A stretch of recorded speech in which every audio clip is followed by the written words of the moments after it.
वर्णानाम् अर्थसंघानां रसानां छन्दसामपि मङ्गलानां च कर्तारौ वन्दे वाणी विनायकौ मूकं करोति वाचालं पंगुलंघयते गिरिं यत्कृपातमहं वन्दे परमानन्दमाधवम्।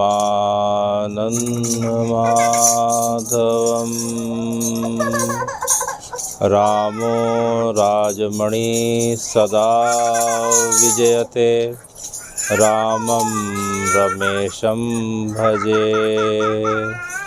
रामेणाभिहिता निशाचरचमौ रामाय तस्मै नमः। रामात् नास्ति परायणं परतरं रामस्य दासोऽहं। रामे चित्तलया सदा भवतु भो मे रामोद्धारय। राम रामेति रामेति रमे मनोरमे सहस्रनाम तत्तुल्यं श्रीरामनामं वरानने। बंशी विभूषितकरा नवनीतडाबात् पीताम्बरारुणबिं फलाधरोष्ठात् पूर्णेन्दु सुन्दरमुखारविन्दनेत्रात् कृष्णापरं किमपि तत्त्वम् अहं न जाने। कृष्णापरं किमपि तत्त्वम् अहं न जाने। भगवान् अपिता रात्रि भगवान् अपिता रात्रि शरदेन्दुफुल्लमल्लिका वीक्षरन्तुं मनश्चक्रे वीक्षरन्तुं मनश्चक्रे योगमाया उपाश्रिता योगमाया उपाश्रिता भगवान् अपिता रात्रि। हे भगवान, इसके पूर्व की कथा में हमने सुना था आपके महान भक्त संत ज्ञानेश्वर जी के बारे में। उसी परंपरा में महाराष्ट्र के जो अद्भुत संत कहे जाते हैं, ऐसा जिनके साथ उस परंपरा में बहुत कम देखा गया है कि जिनको लेने के लिए भगवान स्वयं गोलोक से स्वयं आते हैं और जिनकी देह को भगवान सशरीर अपने साथ बैठा के गोलोक ले जाते हैं। ऐसे महान संत तुकाराम के बारे में हम सुनने जा रहे हैं। तो हे भगवान, आपके जो अनन्य भक्त जो तुकाराम जी महाराज हैं, वो पुणे के पास एक गांव पड़ता है जिसे देहू कहते हैं। देहू नाम के एक छोटे से गांव में ईस्वी सन 1598 को उनका प्रागट्य हुआ था। उनके पिता का नाम बिल्होबा था और माता जी का नाम कनकाई था। इनकी परंपरा में शुरू से ही विट्ठल के लिए जो पंडरीनाथ कहे जाते हैं, जिनके नाम से वारकरी यात्रा निकलती है, इनकी परंपरा में जो है विट्ठल की सेवा बहुत पहले से की जा रही थी। तो इनकी परंपरा में इनके पूर्वज एक विशंभर करके हुए, तो विशंभर जी के समय से विट्ठल जी की सेवा और वारकरी अर्थात साल में 2 बार यात्रा निकलती है। देहू से पंढरपुर करीब 250 किलोमीटर की दूरी पे है।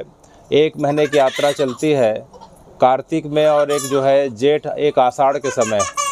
इस समय लोग क्या करते हैं कि सिर में जो है तुलसी जी का गमला पधराते हैं, विट्ठल जी का फ़ोटो रखते हैं और जो है मुंह में तुलसी जी को रखते हुए केवल विट्ठल विट्ठल बोलते हुए, राम कृष्ण हरि बोलते हुए पैदल जो है भूख प्यास सहते हुए, मार्ग की तकलीफ़ों को सहते हुए जो है वे पंढरपुर की यात्रा पे जाते हैं। इसमें करीब 1 महीना का समय लगता है। यह समय गर्मी का समय एक आषाढ़ एकादशी वाला रहता है जिस समय यात्रा पूरी होती है, और दूसरा कार्तिक का समय जब दिवाली का समय रहता है। तो साल में 2 बार की यात्रा जो है पंढरपुर के आसपास के क्षेत्रों के द्वारा की जाती है।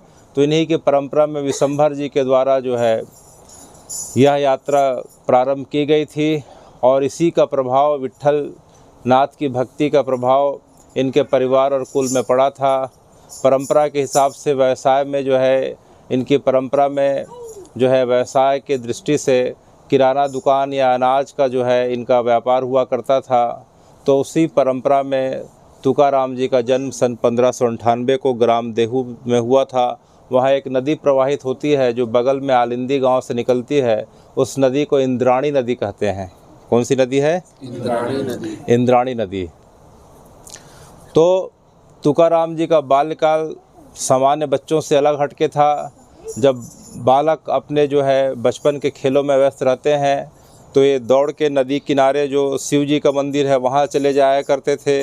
इनके पूर्वजों के द्वारा निर्मित विट्ठल नाथ जी का मंदिर है, वहाँ जाके भगवान को राम कृष्ण हरि विट्ठल विट्ठल करके सुनाया करते थे। और बचपन में जो खेल होते थे उसमें भी जो है ये पात्र जो अभिनय करते थे, तो राम का, कृष्ण का, इसी प्रकार के जो है पात्र जो महाभारत से, श्रीमद् भागवत से, कृष्ण लीला से, राम जी के चरित्र से संबंधित जो होते हैं उसी का अभिनय करते थे। अर्थात भक्ति का अंकुरण इनके हृदय में बचपन से आ चुका था। जो इनकी उम्र धीरे धीरे बढ़ते गई, इनका जो है भगवान के प्रति भाव बढ़ता गया। जब इनकी अवस्था 13 वर्ष की होती है तो इनका विवाह जो करा दिया जाता है।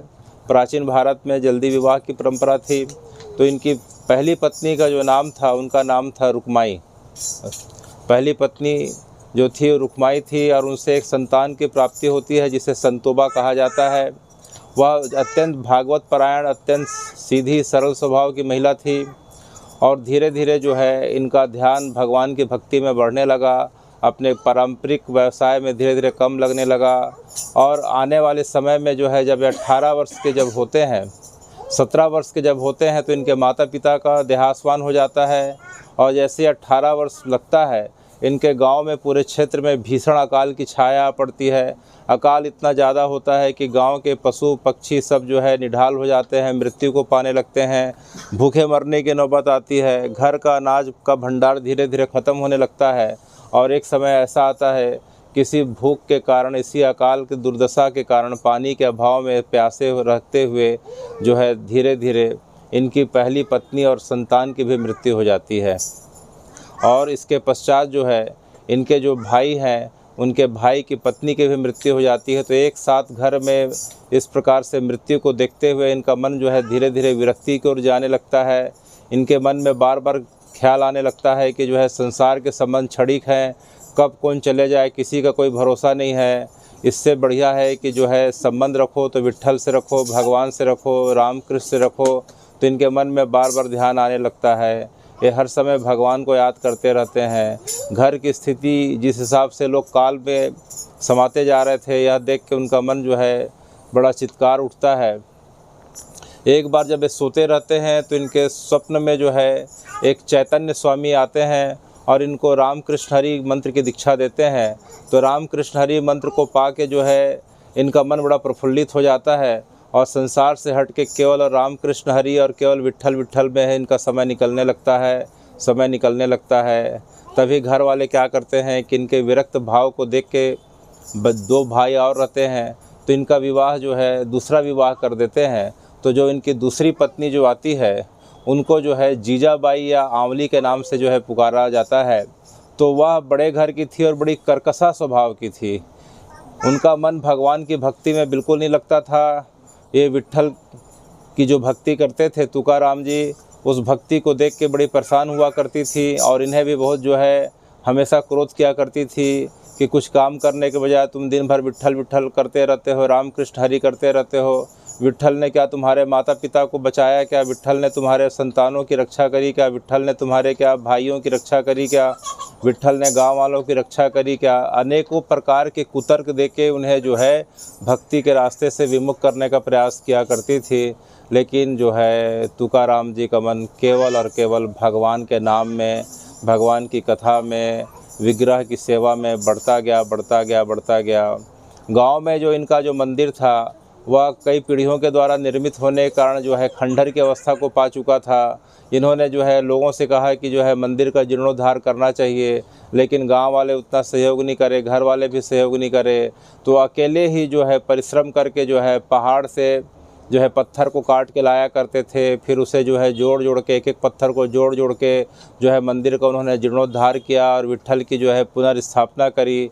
तो अकेला व्यक्ति जो है मंदिर का पुनर्निर्माण कर दिया और जो है दिन भर विट्ठल की सेवा में लगे रहते थे। कभी विट्ठल को पद सुनाया करते थे, कभी विट्ठल का श्रृंगार किया करते थे, कभी विट्ठल के सामने जो है अपनी वीणा का जो है एक से एक जो है स्वर में सुनाया करते थे, कभी नृत्य करके रिझाया करते थे। तो इनकी भक्ति बढ़ते गई, बढ़ते गई, बढ़ते गई। तो एक समय गांव में अकाल पड़ा। उसके पश्चात गांव में अतिवृष्टि होने लगी, इतनी ज़्यादा बारिश होने लगी कि बारिश के कारण भी जो है फसल नहीं हो पाया। तो कभी अकाल की छाया, कभी अत्यधिक बारिश, इस प्रकार से गांव की स्थिति बहुत ख़राब होने लग गई। घर की स्थिति भी बहुत ख़राब होने लगी। घर वाले जो है धीरे धीरे मृत्यु को पाने लगे। तो यह देख के इनका मन और विरक्त होने लगा और जो है गांव के बाहर करीब करीब जो है 20 किलोमीटर की दूरी पे एक पहाड़ पड़ता है, उसे भंडारा पर्वत कहते हैं। एक पर्वत दिखाई पड़ता है, उसे भंडारा पर्वत कहते हैं। ये भंडारा पर्वत की गुफा में जाके जो है राम कृष्ण हरि हरि और विट्ठल विट्ठल का नाम जपने लगे। इधर घर वालों ने देखा कि तुकाराम नहीं है, सब खोज मचने लग गई, सब जाके ढूंढते हैं। तब जो है उनके भाई को किसी ने बताया कि जो है तुम्हारा भाई जो है वहाँ गुफा में भगवान का भजन कर रहा है। तो जाते हैं और जाते हैं तो देखते क्या है कि गुफा के बाहर इतने सांप बिच्छू हैं, इतने हिंसक पशु हैं, इनकी हिम्मत नहीं होती अंदर जाने की। लेकिन अंदर से आवाज़ आती है राम कृष्ण हरि हरि की। तब इनका मन थोड़ा सा लगता है कि एक बार भाई को जाके देख लूँ। तो जो है बड़े मुश्किल से जो है जब अंदर जाके गुफा में देखते हैं तो उन्हें देख के बड़ा आश्चर्य होता है कि विट्ठल जो है पद्मासन में बैठे हुए हैं और जो है करीब करीब 13 दिन हो गए थे। 13 दिन से बिना खाए पिए विट्ठल जी बैठे हुए हैं। शरीर जीर्ण शीर्ण हो गया है, लेकिन उनके चेहरे की आभा इतनी ज़्यादा बढ़ गई है, चेहरे का तेज इतना ज़्यादा बढ़ गया है। और देखते हैं कि उनके पीछे जो है, सिर के पीछे जो है बड़ा दिव्य प्रकाश है और एक चक्र जो है चल रहा है और पूरे कमरे में जो है एक भगवती सुगंध आ रही है गुफा के अंदर। तो यह देख के इनका मन जो है, उनके भाई का मन बड़ा शांत लगता है।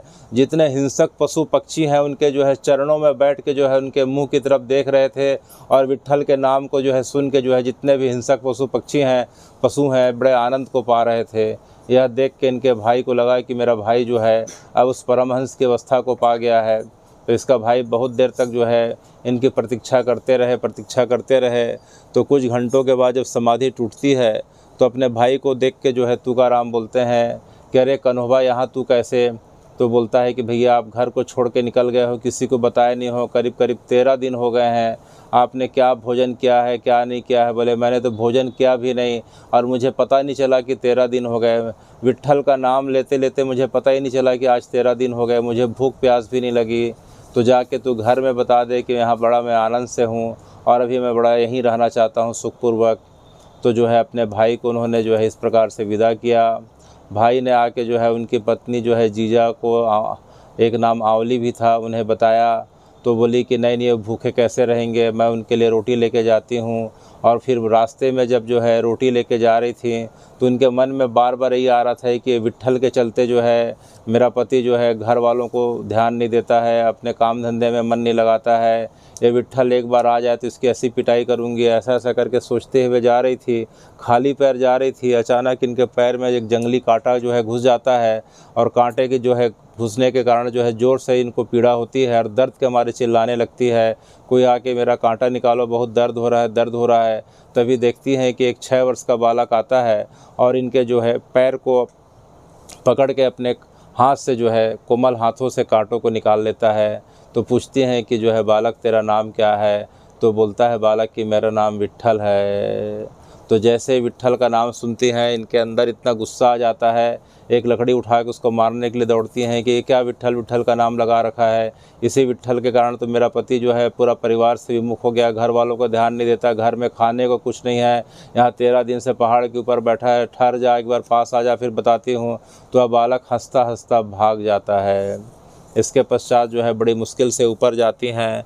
ऊपर जाके वहाँ भी उनको यही दृश्य देखने को मिलता है कि चारों तरफ एक प्रकाश है, अद्भुत शांति है और एक सुगंध सी आ रही है और जो है तुकाराम जो है राम कृष्ण हरि हरि विट्ठल विट्ठल करते हुए भगवान के पद को गा रहे हैं। तो उनकी पत्नी वहाँ जाके बहुत देर तक खड़े रहती हैं और जब उनका समाधि, जब ध्यान की स्थिति जब पूरी होती है तो उनके लिए रोटी लेके आती हैं।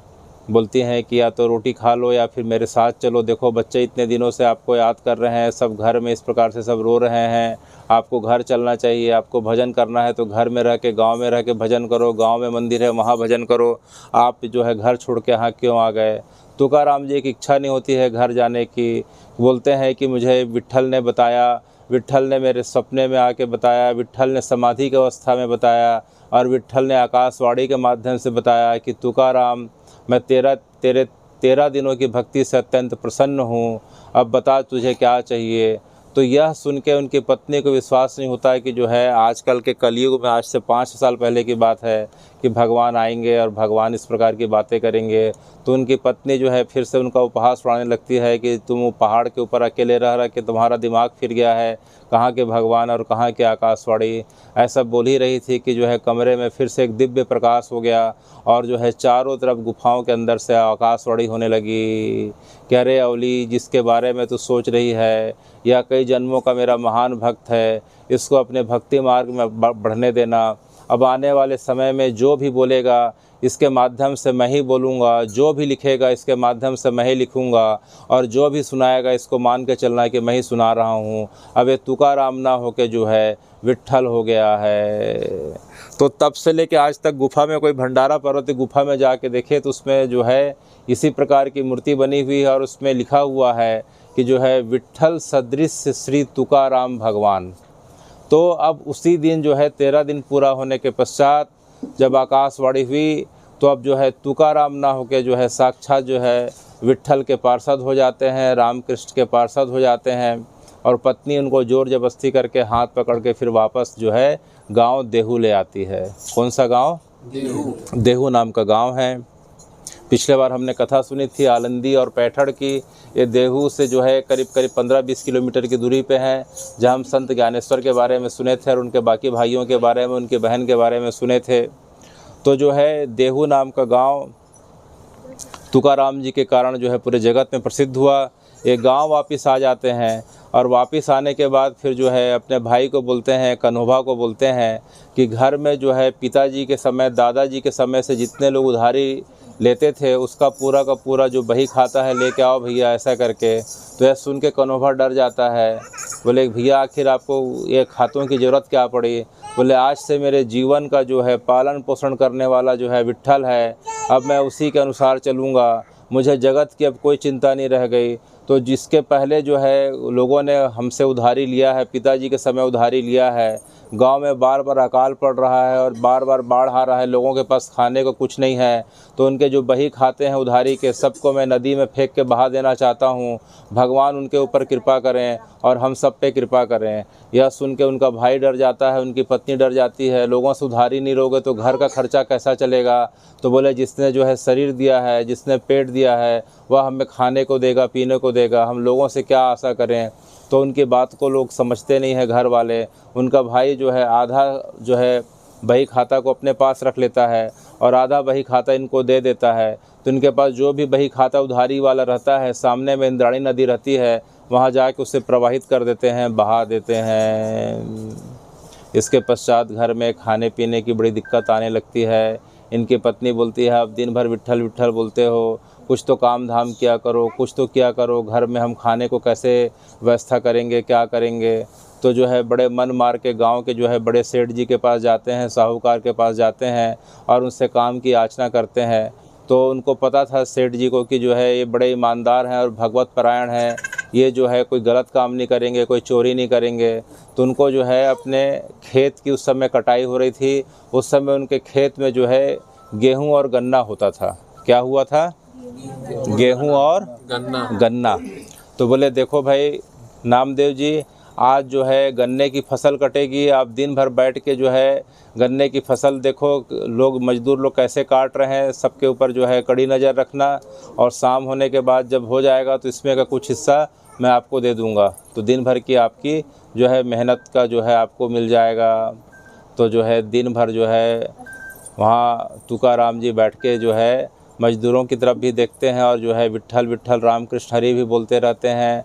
और शाम होती है तो फिर जो है पूरा का पूरा एक गट्ठा, एक बोरी का गट्ठा सेठ जी उनको गन्ने का देता है। तो बोलते हैं कि मुझे इतना ज़्यादा की ज़रूरत नहीं है, हम लोग तो घर में केवल 3 लोग रहते हैं, तो एक काम करो 3 से ज़्यादा की ज़रूरत नहीं है, 3 ही दे दो। तो जो है सेठ जी ने क्या किया है कि उनको 4 गन्ने दे दिए। कितने गन्ने दिए? 4 गन्ने दे दिए। तो गन्ने लेके जा रहे थे तो रास्ते में बहुत सारे लोग मिल गए, कुछ भिखारी मिल गए, कुछ ज़रूरतमंद मिल गए कि तुकाराम जी हम भी दिन भर से भूखे हैं, प्यासे हैं, कुछ नहीं मिला तो कम से कम गन्ना दे दो, प्यास बुझ जाएगी। तो तुकाराम जी ने जो है 3 लोग मिले, तीनों को जो है एक एक गन्ना दे दिया और एक गन्ना घर लेके पहुँचे। तो जो है आवली ने पूछा कि दिन भर की मेहनत का आपको क्या मिला? बोले एक गन्ना मिला। तो यह देख के इतना भड़क गई कि जो है तुम्हारी बेवकूफ़ी के कारण जो है सब लोग इसका फ़ायदा उठाते हैं, और यह बोल के उसी गन्ने से उनको जो है पीटने लग गई। तो जितनी उनकी गन्ने से पिटाई होती थी उतने ज़ोर ज़ोर से राम कृष्ण हरि हरि ऐसा करके बोलते थे। तो जब पीटते पीटते थक जाती है तो भी चुपचाप हो जाती है और गन्ने के जो है 2-3 टुकड़े हो जाते हैं। तब तुकाराम जी ने एक गन्ना जो है अपनी पत्नी को दिया, एक टुकड़ा एक अपने बालक को दिया और एक टुकड़ा खुद रखा, और इस प्रकार से भगवान का नाम लेके भोग लगाया। दूसरे दिन जो है फिर से जो है उनकी पत्नी भेज देती है कि कल का दिन जो है तुम्हारा जो है बड़ा बेकार गया, आज ठीक से जाके वहाँ खेत में काम करो और शाम को कुछ पैसा या अनाज लेके आना, खाली हाथ मत लेके आना, और रास्ते में कोई भी मिले उसको देना मत, बोलना कि मेरे को घर में ज़रूरत है ऐसा करके। तो दूसरे दिन जो है खेत में फिर चले जाते हैं और साहूकार ने जो है क्या किया कि आज जो है गेहूं की खेत की कटाई होने वाली थी, तो जो है गेहूं के खेत में उनको लगा दिया और बोले कि जो है तुकाराम जी आप दिन भर देखो और जो है अब बढ़िया हिसाब किताब करो। तो पहले दिन तुकाराम जी ने बड़ा बढ़िया देखा, तो आसपास के गांव के जो लोग थे वो थोड़ा उनसे तुकाराम जी से जलन रखते थे, क्योंकि तुकाराम जी की भक्ति देख के इनके मन में आने लगा कि तुकाराम इतना प्रसिद्ध हो जाएगा, लोगों के बीच लोकप्रिय हो जाएगा, तो लोग हमको नहीं पूछेंगे। तो उन्होंने क्या किया कि दूसरे दिन जब तुकाराम जी वहाँ धान की कटाई को देख रहे थे, वो देखते क्या थे, वे सिर्फ बैठ के विट्ठल का नाम लेते थे, रामकृष्ण हरि हरि बोलते थे और बाकी मजदूर लोग काटते रहते थे। तो इन्होंने देखा कि विट्ठल तो आंख बंद करके जो है विट्ठल विट्ठल कर रहा है तुकाराम। तो उन्होंने क्या किया कि बहुत सारे जानवरों को खेत में घुसा दिया। तो जानवर आके जो है पूरा का पूरा खेत का जो है जितना फसल था सबको खा जाते हैं। मजदूर लोग जाके दौड़ के सेठ जी को बताते हैं कि सेठ जी पूरा फसल जो है गाय ने खा लिया। तो बोले तुकाराम क्या कर रहा था? बोले तुकाराम तो केवल आंख बंद करके रामकृष्ण हरि हरि बोल रहा था।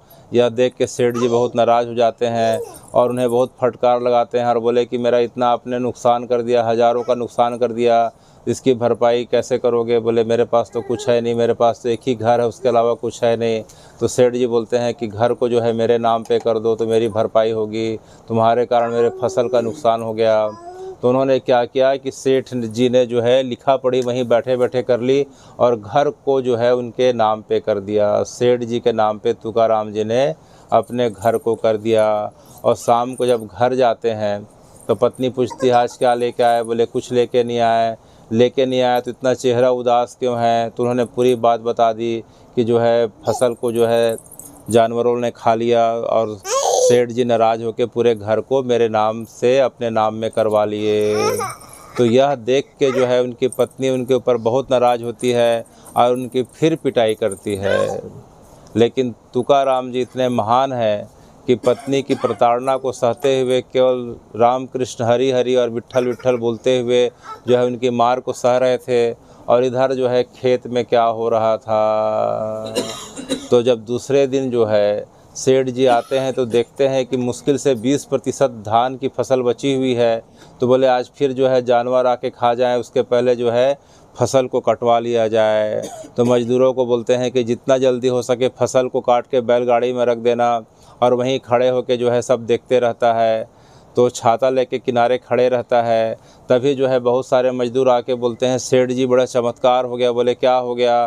बोले कि जितना भी धान को हम काट के बोरी में रख के बैलगाड़ी में रखते हैं, तो वापस जाके देखते हैं कि धान जो काट के वहाँ से ला के बैलगाड़ी में रखे थे, खेत में धान फिर से हो जाती है।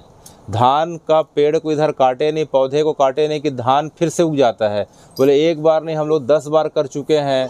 जितने बार धान काटते हैं उतने बार फसल फिर से खड़ी हो जाती है। और दूसरा चमत्कार हम लोग ये देख रहे हैं कि धान की बोरी यहाँ हम एक बार में 4 बोरी रखते हैं तो आते तक 8 बोरी हो जाती है। तो एक साथ 2 घटना हो रही थी कि धान की फसल कटने के बाद पुनः दोबारा खड़ी हो जा रही थी, और जो है बोरी जो है देखते देखते दुगनी हो जा रही थी।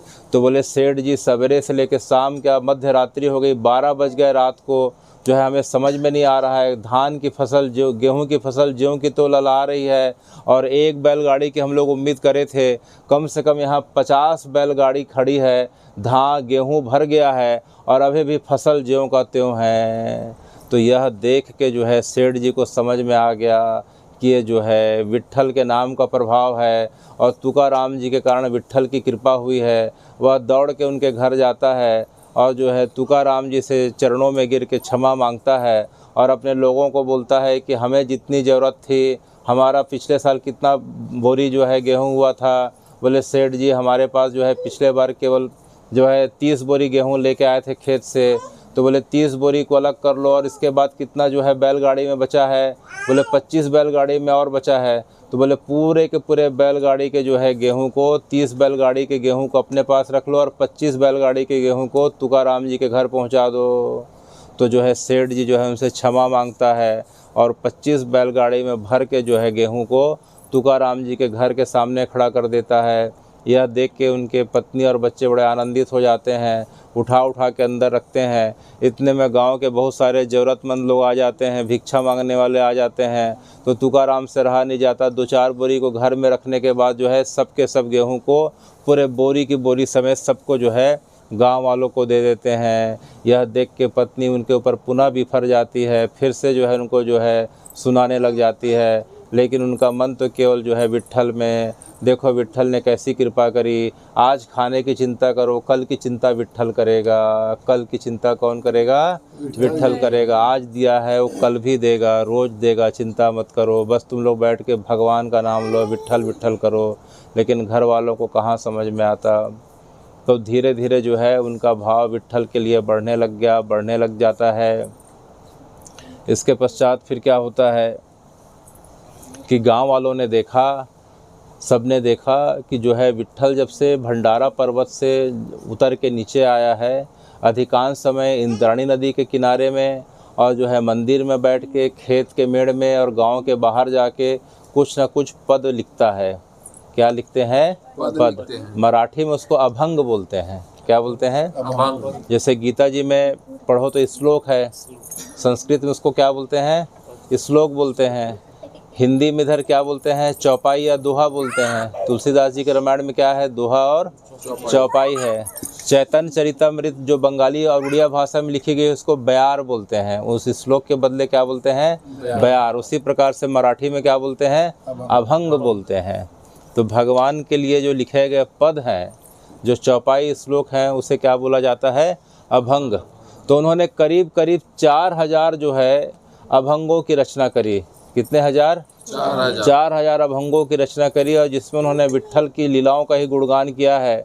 तो यह देख के जो है गांव वाले और ख़ास तौर से जो है पंडित वर्ग के लोग, जिनकी जीविका ही जो है इन्हीं से चलती थी, तो उनसे जो है थोड़ा सा वो करने लग जाते हैं, द्वेष करने लग जाते हैं, क्योंकि विट्ठल जी ने भक्ति की नई परिभाषा दी कि जो है किसी प्रकार से ज़्यादा ताम झाम करने की ज़रूरत नहीं है, बहुत सारे नियम की ज़रूरत नहीं है, बहुत सारे खान पान से लेके कर्म कांड के नियमों की ज़रूरत नहीं है। कली काल का समय है, केवल मन निर्मल रखो और केवल भगवान का नाम लो, विट्ठल का नाम लो, विट्ठल विट्ठल बोलो, राम कृष्ण हरि बोलो, हरे कृष्ण हरे राम बोलो।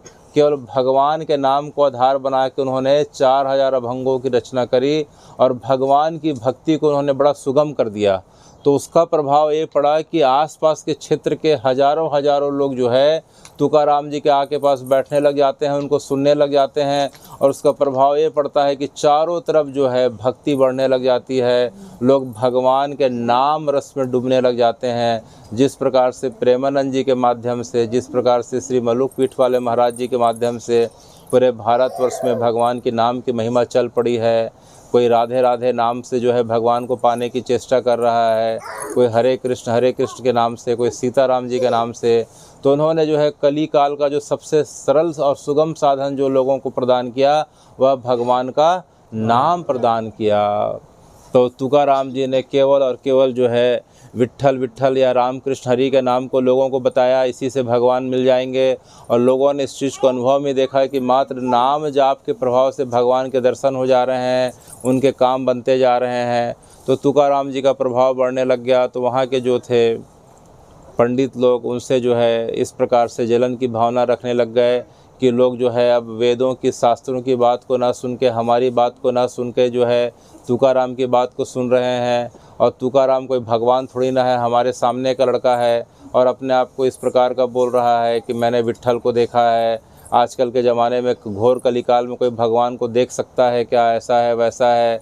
तो तरह तरह के उनके ऊपर आक्षेप लगाने लगे। और जो है एक दिन आके जो है रामकृष्ण भट्ट नाम के जो है वहाँ जो उनके मुखिया थे पंडितों के, उन्होंने कहा कि जो है मुझे भगवान की आज्ञा हुई है तुकाराम। तुम बोले क्या आज्ञा हुई है? बोले तुम अपने जितने भी अभंग की रचना करे हो, कितने अभंग की रचना करे हो? बोले लगभग मैंने 4000 अभंग लिखे हैं। तो मुझे भगवान की आज्ञा हुई है कि जो तुम्हारे अभंग से जो है शास्त्रों की मर्यादा खंडित हो रही है, तो मुझे क्या करना चाहिए? तुम अपने 4000 अभंगों को जो है इंद्राणी नदी में प्रवाहित कर दो। कहाँ बहा दो? तो यह सुन के वे रोने लग जाते हैं। बोले अभंग तो मेरी रचना नहीं है, मुझे खुद विट्ठल ने कहा था कि आज से तुम नहीं लिखोगे, तुम्हारे माध्यम से मैं लिखूँगा। आज से तुम्हारे बोले हुए वचन मेरे वचन रहेंगे। तो इसमें मैंने ऐसा कुछ नहीं लिखा है, सब कुछ विट्ठल ने लिखा है। लेकिन वहाँ गांव के लोगों ने नहीं माना और उनके जो है ज़ोर ज़बरदस्ती करते हुए उनके हाथों से 4000 अभंगों को जो है इंद्राणी नदी में बहुत ज़्यादा पानी हुआ करता था, 4000 अभंगों को उन्होंने नदी में प्रवाहित करवा दिया। नदी में तो प्रवाहित कर दिया, लेकिन वहाँ से वे लौट के घर नहीं गए। केवल बस नदी की तरफ देखते थे टकटकी लगा के कि जो है ये जो है अभंग मेरे नहीं है, इसे तो विट्ठल ने लिखा है, विट्ठल ने बताया है, विट्ठल ने सुनाया है, सब कुछ विट्ठल का है। भंडारा पर्वत में उसने यही बात मुझसे कही थी, अगर विट्ठल की बात सही है तो जो है मेरे अभंग डूबेंगे नहीं, मेरे अभंग वापस आएंगे। तो देखते देखते बिना खाए पिए 1 दिन हो गया, 2 दिन हो गया, 3 दिन हो गया, तो इस बार भी 13 दिन हो गए। कितने दिन हो गए? 13 दिन हो गए। तो उनकी पत्नी बच्चे के साथ रोज़ आती थी उनके लिए रोटी लेके, लेकिन वे खाते नहीं थे। तो वे नहीं खाते थे तो जो है औंली भी नहीं खाती थी, बच्चे भी नहीं खाते थे। तो इस प्रकार से पूरा परिवार 13 दिनों तक भूखा प्यासा नदी के किनारे बैठा हुआ था कि विट्ठल जो है ये रचना आपकी है, मैंने नहीं लिखा है, मैंने तो आपके माध्यम से आपकी भक्ति को सुगम बनाया है। इसमें कभी मैंने नहीं चाहा कि इसमें मेरा नाम हो, मुझे यश मिले, मुझे पैसा मिले। मैं तो सिर्फ आपके नाम का प्रचार करना चाहता था। तो केवल रात दिन रोते रहते थे, इंद्राणी नदी को सुनाते रहते थे। इधर विट्ठल को ये बात जो है धीरे से जो है रुक्मणी जी ने बताया, देखो तुम्हारा भक्त जो है इस प्रकार से 13 दिन से बिना खाए पिए पड़ा हुआ है, तुम अपने भक्त की सम्मान की रक्षा नहीं कर सकते। तो भगवान से रहा नहीं जाता है। वे 14वें दिन फिर क्या करते हैं कि वहाँ जाते हैं और इंद्राणी नदी को आदेश करते हैं। किसको आदेश करते हैं? तो इंद्राणी मैया को आदेश करते हैं। जिस प्रकार से प्रत्येक क्षेत्र में गंगा मैया रहती है। हमारे क्षेत्र में जो है नीलोत्पला गंगा है महानदी, उत्तर भारत में जो है गंगा जी हैं, तो उधर यमुना मैया है। तो उसी प्रकार से जो है इंद्राणी मैया है। नदी जो है, जो नदी का जो सगुण साकार स्वरूप है इंद्राणी का, वह इंद्राणी मैया है। तो भगवान ने इंद्राणी नदी को जो है इस प्रकार से जो है निर्देशित किया। इंद्राणी नदी जो है क्या करती हैं कि भगवान के पास जाती हैं। तो भगवान ने पूछा कि तुकाराम के अभंग कहाँ है? तो बोली कि तुकाराम के अभंग तो जो है जल में मिलने के कारण सप्त से जो है स्याही मिट गई और उनके जो है पूरे पन्ने गीले हो गए, अब उनके अभंग बचे नहीं। यह सुन के भगवान जो है बड़े दुखी हो जाते हैं। तब रुक्मणी जी बोलती हैं कि तुम्हारे नाम से 13 दिनों से बिना खाए पिए बैठा है, आपकी जिम्मेदारी है कि आप उनके अभंग वापस करो। तो भगवान फिर क्या करते हैं कि नदी के किनारे बैठ के पूरे के पूरे 4000 अभंगों को अपने हाथ से फिर से लिखते हैं और 4000 अभंग पूरे होते हैं तो इंद्राणी मैया को देते हैं और बोलते हैं जाओ जो है मेरा भक्त बैठा है तुकाराम, उसको दे के आओ। तो जो है इंद्राणी मैया पूरे के पूरे जो है 4000 अभंगों को लेती हैं और तुकाराम जी के सामने प्रकट होती हैं और बोलती हैं कि तुकाराम जी है आपके अभंग रहे। तो देखते हैं उनके अभंग ज्यों के त्यों, बोले कि मेरे अभंग गिले भी नहीं हुए, मेरे अभंग की स्याही भी नहीं मिटी, ऐसा कैसे? तो बोलती हैं उधर देखो, नदी के उस पार देखो। तो उधर देखते हैं कि विट्ठल उनकी तरफ देख रहे हैं और उनकी तरफ देख के मुस्कुरा रहे हैं। तो उनको बात समझ में आ गई कि ये अभंग जो हैं अब दोबारा विट्ठल ने लिखा है। यह देख के उनका विश्वास एकदम बढ़ जाता है। अभंग लेके वापस आते हैं। यह घटना गांव वालों ने भी देखा। सब गांव वालों ने देखा कि जो है इंद्राणी मैया किस प्रकार से अभंग को, उनके लिखे रचनाओं को वापस करने आ रही है और बता रही है कि रचना जो है पानी में डूबने के कारण गीला हो गया था, स्याही मिट गई थी, लेकिन विट्ठल ने इसे पुनः लिखा है। यह देख के गांव वालों का विश्वास और जो है गांव के ब्राह्मणों का विश्वास उनके प्रति जो है बड़ा वो हो जाता है। और जो उनके मुखिया थे रामकृष्ण भट्ट करके, लेकिन उनको पूरा विश्वास नहीं होता है। तो अचानक क्या होता है कि स्नान करने के लिए जाते रहते हैं तो उनके शरीर में अचानक बहुत ज़्यादा जलन होने लग जाती है। इतना जलन होता है कि नदी में घंटों डूबे रहते हैं फिर भी जलन शांत नहीं होती है। ऐसा करते करते जलन 2-3 दिन हो जाता है। तब जो है उनको प्रेरणा होती है कि तुमने भक्त अपराध किया है। क्या उनसे अपराध किया है? तुमने मेरे भक्त का अपराध किया है और इसका समन जो है मेरा भक्त ही तुम्हें कर सकता है। तो ये दौड़ते हुए जाते हैं, तुकाराम जी के चरणों में गिर के उनसे क्षमा याचना करते हैं। तब तुकाराम जी भगवान से प्रार्थना करते हैं और विट्ठल जी का जो है चरणोदक चरणामृत उनके शरीर में छिटकते ही जो है उनके शरीर का जलन जो है पूरा ठीक हो जाता है। और रामकृष्ण भट्ट जो हैं वो भी विट्ठल के अर्थात तुकाराम के शिष्य हो जाते हैं। तो देखते देखते इनकी भक्ति चारों तरफ इस प्रकार से फैलने लग जाती है। हजारों नहीं लाखों की संख्या में लोग जो है पुनः भक्ति मार्ग की ओर अग्रसर होने लग जाते हैं। और उस समय औरंगजेब का शासनकाल था। किसका शासनकाल था? औरंगजेब। और महाराष्ट्र में उस समय शिवाजी का साम्राज्य हुआ करता था और शिवाजी और औरंगजेब की लड़ाई होते रहती थी। तो एक बार जो है शिवाजी उनके पास आते हैं और आके बोलते हैं कि जो है तुकाराम जी, औरंगजेब की सेना मेरे पीछे पड़ी हुई है, मेरे बहुत सारे साथी मारे गए हैं, बहुत सारे बिछुड़ गए हैं, मैं अकेला हूँ, ऐसा लगता है कि थोड़ी देर में जो है उसकी सेना आके मुझे पकड़ लेगी, तो कृपया करके आप मेरी रक्षा करिए। तो तुकाराम जी विट्ठल के मंदिर में बैठे रहते हैं। वो शिवाजी को बोलते हैं कि शिवाजी जो पूरे जगत की रक्षा करता है, जो जगत का पालनहार है, वो आज आपकी रक्षा करेगा, आप चिंता मत करो, आप मेरे साथ जो है सिर्फ और सिर्फ जो है राम कृष्ण हरि बोलते जाओ। तो शिवाजी उनके साथ बैठ के राम कृष्ण हरि बोलते रहते हैं। तो अचानक लोग क्या देखते हैं कि शिवाजी के समान मंदिर से जो है हजारों की संख्या में मूर्ति प्रकट होती हैं। जैसे एक शिवाजी है, शिवाजी जैसे दिखने वाली एक नहीं हजारों की संख्या में मूर्ति प्रकट होती हैं और उड़ते हुए जाती हैं औरंगजेब की सेना के सामने खड़े हो जाती हैं। औरंगजेब की सेना को लगता है कि एक ये शिवाजी है, उसके ऊपर गोली चलाते हैं, उसके ऊपर तलवार चलाते हैं। जैसे ही तलवार चलता है मूर्ति गायब हो जाती है। तो उनको समझ में नहीं आता है एक साथ हजारों शिवाजी कहाँ से आ गए। और हजारों शिवाजी ने जो है गोली से तो जो है प्रहार सहा ही सहा, और अपने तलवार से जो है उनकी सेना को पूरा का पूरा मार डाला, काट डाला। औरंगजेब की सेना भाग खड़ी होती है और दोबारा फिर नहीं आती है। और इधर जो है शिवाजी मूल रूप से क्या होता है कि विट्ठल के सामने बैठ के केवल विट्ठल विट्ठल विट्ठला करते रहते हैं। और विट्ठल जो है हजारों की संख्या में शिवाजी का रूप धारण करके मैदान में चले जाते हैं और औरंगजेब के सैनिकों के दांत खट्टे करने लग जाते हैं। जब थोड़ी देर में जो है तुकाराम बोलते हैं कि शिवाजी जो है सेना चली गई, भाग खड़ी हो गई, अब दोबारा कभी नहीं आएगी, अब आप आँख खोलिए। तब शिवाजी जाके देखते हैं, अरे पहाड़ के ऊपर से देखते हैं सब सेना जो है भाग गई, आधी सेना मर गई, आधी सेना भाग गई। भागते हुए देखते हैं तो शिवाजी को बड़ा आश्चर्य होता है। पूछते हैं तुकाराम जी कैसे हुआ? तब तुकाराम जी बताते हैं कि जब आप विट्ठल का नाम स्मरण कर रहे थे तब आप ही के समान हजारों रूप को धारण करके विट्ठल स्वयं जो है मैदान में जाते हैं और औरंगजेब की सेना के दांत को खट्टे कर देते हैं। यह देख के शिवाजी जो है उनकी शरणागति को स्वीकार करके उनका शिष्य बन जाते हैं। और जो है तुकाराम जी बोलते हैं कि शिवाजी आप जो है मर्यादा की, धर्म की मर्यादा के हिसाब से राज्य करिए। आपका राज्य जो है, आपका साम्राज्य अनंत रहेगा, अखंड रहेगा। आपके माध्यम से धर्म की स्थापना होगी, न्याय होगा। तो शिवाजी जो है उनकी शिक्षा को लेकर पुनः वापस चले जाते हैं, रायगढ़ चले जाते हैं और पुनः शासन करने लग जाते हैं और हिंदवी साम्राज्य की जो है स्थापना करते हैं। इसके पश्चात जो है कुछ समय के पश्चात जो है धीरे धीरे जो है तुकाराम जी का प्रभाव बढ़ने लगा। तुकाराम जी एक जो पेड़ रहता था, नांदूर का पेड़, वहाँ एक पेड़ है उसको नांदूर का पेड़ बोलते हैं। नांदूर के पेड़ के नीचे बैठ के जो है हमेशा जो है भजन किया करते थे। मंदिर में बैठा करते थे या पेड़ के नीचे बैठा करते थे। एक दिन पेड़ के पास बैठे थे तो उनके जाने के पहले बहुत सारी चिड़िया लोग बैठे हुए थे। तो जैसे ही वहाँ जाते हैं इनको देख के चिड़िया लोग उठ के चले जाते हैं। तो जो है तुकाराम जी को बड़ा ख़राब लगता है कि मेरे आने से चिड़िया उठ के क्यों चले गई। तो बोलते हैं कि जब तक चिड़िया आके मेरे कंधे में नहीं बैठेगी तब तक मैं यहाँ से उठूँगा नहीं। तो बिना खाए पिए 2 दिन तक जो है चिड़ियों को बुलाने के लिए विट्ठल से प्रार्थना करते रहते हैं।